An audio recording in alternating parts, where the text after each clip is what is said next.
Have you ever seen somebody accusing someone of harassment or hate just because he or she was asking difficult questions or disagreeing with a controversial claim?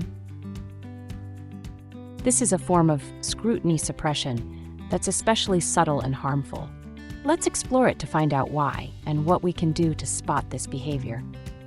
In our last video in this series, we looked at scrutiny suppression and found out about how some people behave to try to get people to believe things, even if they're not true.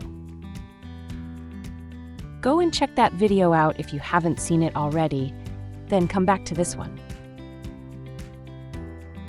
One particular thing that people do sometimes to try to suppress scrutiny is to claim that any questioning or disagreeing with their claims is the same thing as harassment or hate. Sometimes people using this form of scrutiny suppression won't use the word harassment. They might claim, for example, that you need their consent to question or disagree with them. They might say that their personal safety is put at risk by questioning or disagreeing. They might claim that questioning or disagreeing is socially inappropriate or boring, but it all amounts to the same thing. This makes this form of scrutiny suppression more difficult to spot than other kinds because actual harassment or hate are very real and big problems where they do exist. Asking difficult questions or openly disagreeing with somebody looks a bit like hostile behavior. It can seem a bit like how people who really are doing harassment or hate might behave if you're not looking too closely. This potential for confusion is exactly what this sort of scrutiny suppressor is trying to exploit. So let's look at how real harassment or hate differs from rigorous scrutiny to make it harder for people to get away with this form of abuse.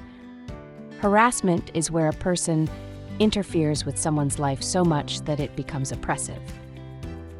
So if you were to follow a person around all the time, asking a person questions or telling the person that you disagreed with her or him, that would be harassment.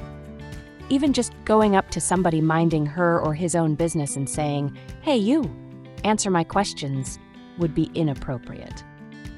But if there's a situation where the issue is being discussed or needs to be discussed, it's not harassment to disagree or ask questions. If a person is speaking at a conference about a controversial idea, for example, and you ask that person a difficult question at the end, or publicly explain the flaws in the person's argument without heckling, that's not harassment, even if that makes things really difficult for that person. If you're part of a group of people who need to make a decision and you disagree with what somebody is proposing, expressing your disagreement is not harassment. And it's not harassment to persist in questioning or disagreeing so long as the other person persists in making the claim or proposal that you're questioning or disagreeing with. A person who claims otherwise is claiming a right to be able to dominate the discussion and to exclude any dissent. That's exactly what scrutiny suppression is all about. The difference is that the victim of harassment just wants to end the discussion in general.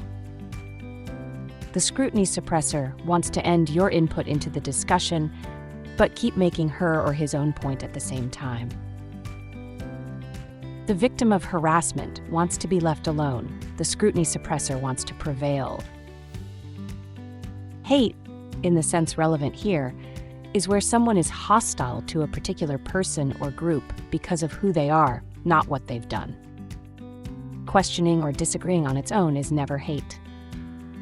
Nor is it ever good evidence of hate by itself, even if the thing that the person is questioning or disagreeing with is something that seems right and important. A real hater is more likely to be a perpetrator of scrutiny suppression than a victim of it.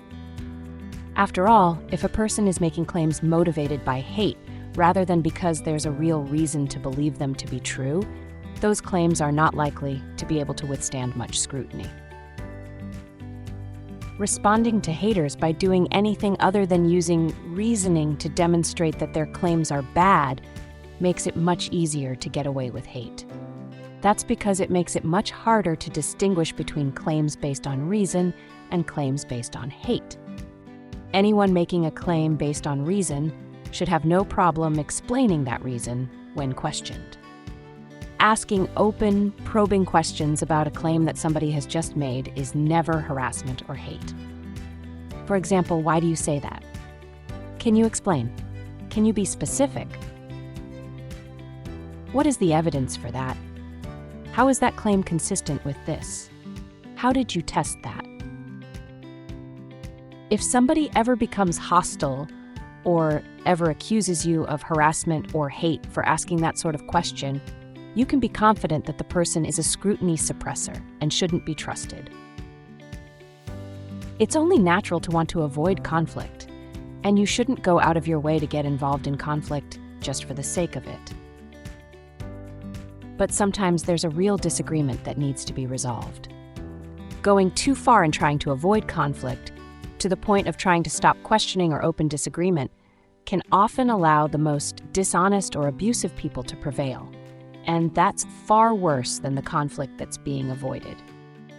If you can recognize this type of scrutiny suppression, you can help to stop that from happening.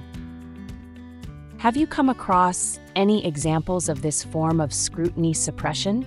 If so, let us know in the comments, click the like button, share to let other people know about how to spot this behavior, and don't forget to subscribe for more videos like this one.